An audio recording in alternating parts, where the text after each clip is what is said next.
In this video, we will look at an electrical principle that is often misunderstood or not understood at all. We are probably all familiar with AC and DC voltages, but what are the real differences and what is an RMS voltage? How do we get RMS? What does it do and why do we have it? A DC or direct current voltage has a constant polarity. The positive terminal is always positive, while the negative terminal is always negative, and sometimes called the zero terminal. Often shown as a flat horizontal line, the frequency equals 0 cycles. The AC voltage, alternating current, does exactly that. It is changing direction, alternating 100 times per second for a 50 Hz or 50 cycles per second supply. For each cycle, there is a positive direction and a negative direction. Frequency is 50 Hz or 50 cycles per second for national supplies in the United Kingdom and most of Europe, and shown here is the typical sine wave shape. The sine wave shape of the waveform is a result of how the electricity is generated. We can begin by looking at the basics of a DC or direct current voltage, keeping it simple and easy to understand. To start, take a look at this basic circuit with the switch in the open position. The left-hand circuit is effectively off. With the switch in the open position, no current can flow and the lamp is off. Close the switch and the circuit is complete and current can flow. But what about the battery symbol? Which terminal is the positive and which terminal is the negative? The longer line is always the positive terminal, and the shorter line is always the negative terminal. That brings us to this thing called conventional current flow, and an area of confusion for some.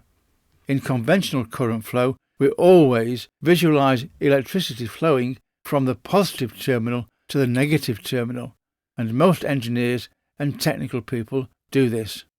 It is defined as the direction that the positive charge would move. This convention was established and accepted into the scientific world long before electrons were discovered back in 1897 by the British physicist J.J. Thomson during his work on cathode ray tubes. It is still used in circuit diagrams, electronics and electrical engineering because it makes analysis easy, and industry accepts this visualization of conventional current flow. Electron flow is the opposite. In real life, we have metallic conductors, copper cables for example, and the actual charge carriers are electrons, and these are all negatively charged. Electron flow is the actual electrons physically moving from the negative terminal to the positive terminal, called electron drift. This is what happens in real life. There is actual physical movement of electrons inside the copper conductor from negative to positive. Which one should we use on a daily basis when looking at electronic circuits or wiring diagrams? Always use conventional current flow for electrical works or for understanding those electrical drawings, for making calculations and for exams and assessments. In written exams, I always wrote conventional flow on the paper so that the person marking the paper was in no doubt about what convention I had used. Use electron flow when you're looking much deeper into what is actually physically happening in the cables and components. DC voltage, then, is a one-way flow of electrons, charge carriers, that move from the negative terminal to the positive terminal without reversing direction. DC is a constant polarity, with a positive terminal and a negative terminal that do not change polarity. Positive is always positive, and negative is always negative, or 0 volts. A steady voltage level, this can be seen on an oscilloscope as a straight, flat, unaltering, horizontal line, and this is also how it is shown in drawings.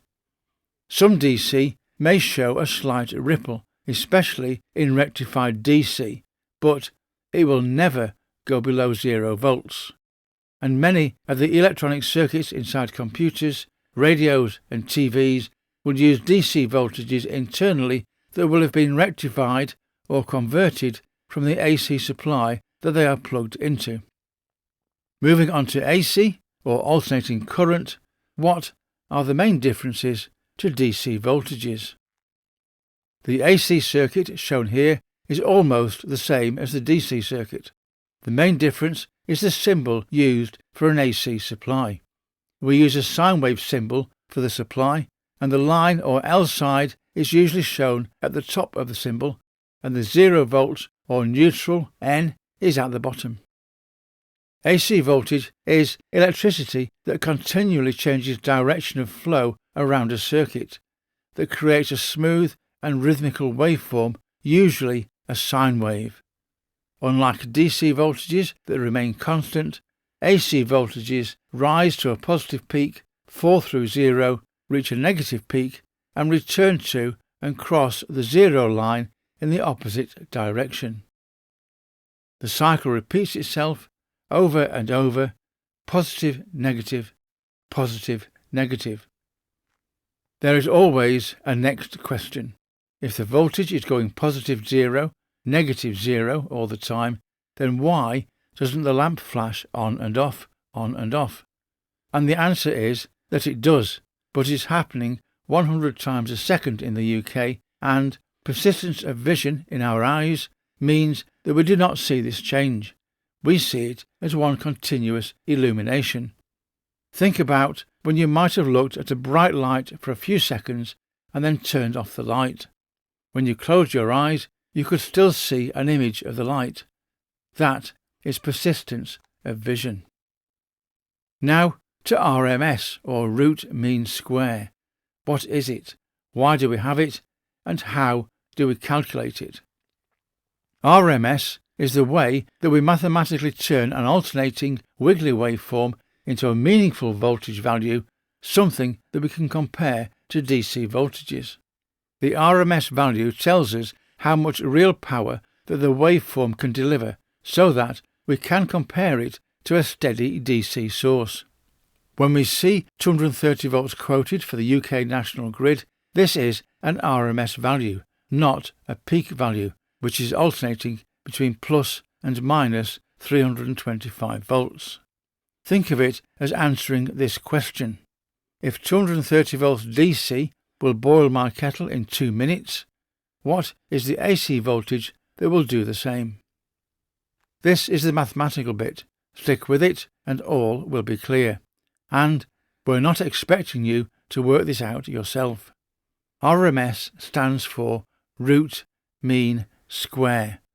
I call it the root of the mean of the square, because that is the order of the mathematical process that we use, and we actually work backwards from S to M to R. We take a single cycle from 0 to positive to 0 to negative and back to 0, and in this case we use a 325 volt AC value. First, we square each instantaneous value of voltage. There are 360 degrees in a full cycle, so potentially we could take 360 instantaneous values of voltage using easy mathematics. Second, we take the mean of all those squared values, add them all together and find the average value, the mean value. Third, find the square root of that mean value, and this will be the RMS value. This is the single voltage that represents the equivalent DC heating effect, the equivalent amount of power that the AC waveform can deliver to your kettle compared to a DC supply.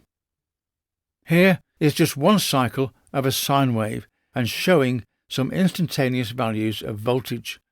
We can calculate the instantaneous value for each single degree of the sine wave all the way up to 360 degrees using the sine function on a calculator or spreadsheet, and a couple of example calculations are shown here, and we do this for the positive and the negative parts of a full cycle. Next, square each value and then add them all together and find the mean or average value, and then calculate the square root, and this will be the RMS value. But what is it telling us? How can we visualize it and make sense of it when we are boiling our kettle? I visualize it like this, even if it doesn't happen in real life. It gives me a picture view of why RMS energy in a 325 volt AC waveform is equivalent to a DC voltage of 230 volts. The AC peak voltage is 325 volts, so chop off the top half at 230 volts and the bottom half at minus 230 volts. Now, if we take the area of each of these chopped off peaks, we can divide them in half, and the area of each of these chopped off half areas will very neatly fit into the sloping part of the remaining waveform, filling it up and making nice square edges. What does this do to the voltage? Let's take a look. If we could chop off the tops of the waveforms and relocate them at either side, we would have blocks of voltage, some positive and some negative. Put all the blocks on the same level and we have an AC voltage equivalent in heating power to a DC voltage. So 325 volts AC peak will give us 230 volts AC RMS. But remember that this is just a visualization that I use to understand the energy equivalence between the two voltages. What does this mean for our kettle? A 325 volt peak AC waveform of 50 Hz will give an RMS voltage of 230 volts AC and have the same heating energy as 230 volts DC. The amount of useful energy in the two half cycles of the AC waveform is the same as the amount of energy in a DC waveform, and we call this equivalent value the RMS value. They will both boil the same amount of water at the same time. A note on test meters. Most digital test meters are RMS meters, and this is often shown somewhere on the meter casing or labels. This means that your test meter will automatically convert 325 volts AC peak into 230 volts RMS and give a reading of 230 volts AC. And it is the AC RMS values that we record on our test certificates. So a quick summary on what we've done. A DC voltage, direct current, is a one-way flow of electrons that move from the negative terminal to the positive terminal. This direction of movement is known as electron flow, and the voltage generally stays constant over time. Conventional current flow assumed the flow was from the positive to the negative and can be visualized as whole flow. This is the convention that is in use when looking at technical drawings, etc. AC voltages, or alternating current, is electricity that is continually reversing direction, usually in sine waves. Unlike DC, an AC voltage will rise to a positive peak and then fall through zero to reach a negative peak, before rising again through zero towards another positive peak, creating the classic sine wave shape. RMS, or root mean square, is a method for calculating what that peak AC voltage is equivalent to in DC volts. In DC voltages, the energy used to heat a kettle of water is constant. Not so with an AC voltage. There are high peaks that are greater than the DC volts, but also 0 volts points. An RMS voltage tells us the AC voltage that is equivalent in heating power to the DC voltage. What AC voltage will boil the kettle at the same time as the DC voltage. Most digital test meters will display the AC voltage in RMS volts. The peak to RMS calculation will have been carried out internally inside the test meter. If you want to know more about how electricity works, I will leave a link in the description to this video that will take you to a LearnElectrics video that explains this. Thank you for watching. I hope that you enjoyed this video and that you've added a little more to your understanding of electricity as it relates to us. Please subscribe to our channel to get access to all of our videos, and remember to click on notify to be sure of not missing our next video. And don't forget, You can also type in LearnElectrics into the YouTube search bar to go directly to our channel at any time from any computer or smart device. We are always adding new videos to our channel, so don't miss the next one. And once again, thank you for watching, and we hope to see you again very soon.